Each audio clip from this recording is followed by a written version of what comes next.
It was Christmas on the island of Sodor. All the engines were working hard. Thomas and Toby were busy carrying people and parcels up and down the branch line. Everyone was happy.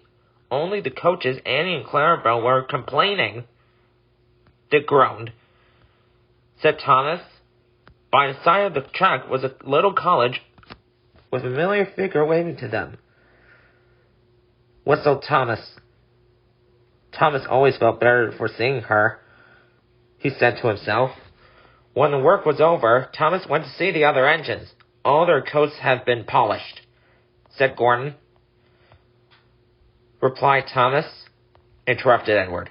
Percy joined in, said the other engines. Said Thomas. Everyone was getting very excited, and the drivers felt sure that Sir Top Hat will agree, as instead he did. Everyone was getting very excited, and the drivers felt sure that Sir Top Hat will agree, as indeed he did. The engines were all busy making plans when silence fell. Sir Top Hat had bad news. Thomas hated snow, but he said bravely. Thomas charged the snowdrifts fiercely. Sometimes he swept them aside. Sometimes they stuck fast, and the men had to loosen them. But at the cutting near the cottage, they could go no further, exclaimed Thomas's driver. An answering wave came from an upstairs window. Then they heard a familiar sound, said Thomas. Sure enough, Terence had a snowplow and was working hard to clear a patch to the railroad line to safety. At long last, the rescue was completed.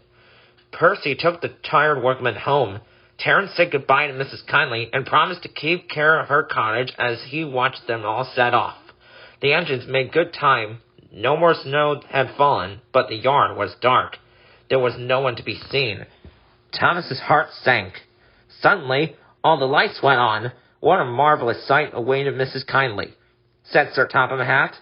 Mrs. Kindly especially thanked the small engines, she said. Percy was very pleased, he called. They all whistled. Thomas the Tank Engine and his friends thought it was the best Christmas ever, and Mrs. Kindly could think of no here should rather live than here with them on the island of Sodor.